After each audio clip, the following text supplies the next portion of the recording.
ಬೇಂದ್ರೆಯವರ ಮಗಳ ಹೆಸರು ಲಲಿತಾ. ಅವರಿಗೆ ಆಗ ತೀವ್ರ ಅನಾರೋಗ್ಯ. ಆಗ ಬೇಂದ್ರೆಯವರು ಪುಣೆಯಲ್ಲಿದ್ರು. ಮಗಳಿಗೆ ಹುಷಾರಿಲ್ಲ ಅಂತ ಟೆಲಿಗ್ರಾಮ್ ಬಂದ ತಕ್ಷಣ ಬೇಂದ್ರೆಯವರು ಓಡೋಡಿ ಬಂದ್ರು. ಮನೆ ಬಾಗಿಲಿಗೆ ಬಂದಿದ್ದ ಅವರಿಗೆ ಆಘಾತಕರ ಸುದ್ದಿಯೊಂದು ಕಾದಿತ್ತು.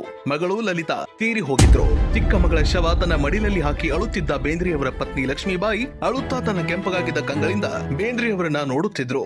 ಬೇಂದ್ರೆಯವರಿಗೆ ತಮ್ಮ ಪತ್ನಿಯ ಸ್ಥಿತಿ ನೋಡಿ ಸಮಾಧಾನ ಪಡಿಸುವಷ್ಟು ಧೈರ್ಯ ಸಾಲಿಲ್ಲ. ಆ ಘಟನೆಯ ನಂತರ ಅವರು ಒಂದು ಹಾಡನ್ನ ಬರೆದ್ರು. ಆ ಹಾಡೆ ನೀ ಹಿಂಗ ನೋಡ ಬ್ಯಾಡ ನನ್ನ, ನೀ ಹಿಂಗ ನೋಡಿದಾರ ನನ್ನ ತಿರುಗಿನ ಹ್ಯಾಂಗ ನೋಡಲೇ ನಿನ್ನ.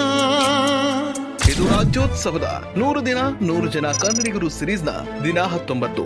ಹೀಗೆ ಬೇಂದ್ರೆಯವರ ಪ್ರತಿ ಹಾಡು ಕಾವ್ಯ ಅವರ ಜೀವನದ ಒಂದೊಂದು ಘಟ್ಟವನ್ನ ಹೋಲುತ್ತೆ. ಅವರೇ ಹೇಳಿರುವಂತೆ ಸರಸವೇ ಜನನ, ವಿರಸವೇ ಮರಣ, ಸಮರಸವೇ ಜೀವನ ಎಂಬುದು ಅವರ ಬದುಕನ್ನ 3 ಸಾಲಿನಲ್ಲಿ ಹೇಳಿದಂತೆ.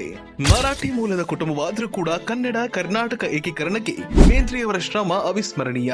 ಕನ್ನಡಕ್ಕೆ 2ನೇ ಜ್ಞಾನಪೀಠ ಪ್ರಶಸ್ತಿಯನ್ನ ತಂದುಕೊಟ್ಟಿದ್ದು ಬೇಂದ್ರೆಯವರ ಸಾಹಿತ್ಯ. ಅವರ ಹಾಡುಗಳು ಮತ್ತೆ ಮತ್ತೆ ಕೇಳುವಂಥವು. ಯಾಕಂದ್ರೆ ಅದರಲ್ಲಿ ಒಬ್ಬ ಪತಿ, ಒಬ್ಬ ಅಪ್ಪ ಹಾಗೂ ಒಬ್ಬ ಅಪ್ಪಟ ಕನ್ನಡಿಗನ ಮಾತುಗಳಿದ್ವು. ಅವರಿಗೆ ಕೇಂದ್ರ ಸಾಹಿತ್ಯ ಅಕಾಡೆಮಿ ಫೆಲೋಶಿಪ್, ಪದ್ಮಶ್ರೀ, ಜ್ಞಾನಪೀಠ ಹೀಗೆ ಅನೇಕ ಪುರಸ್ಕಾರಗಳಿಂದ ಅವರನ್ನ ಗೌರವಿಸಲಾಗಿದೆ. ಇಂಥ ಬೇಂದ್ರೆ ನಮ್ಮ ನಾಡಲ್ಲಿ ಹುಟ್ಟಿದ್ದು ನಮ್ಮ ಹೆಮ್ಮೆ.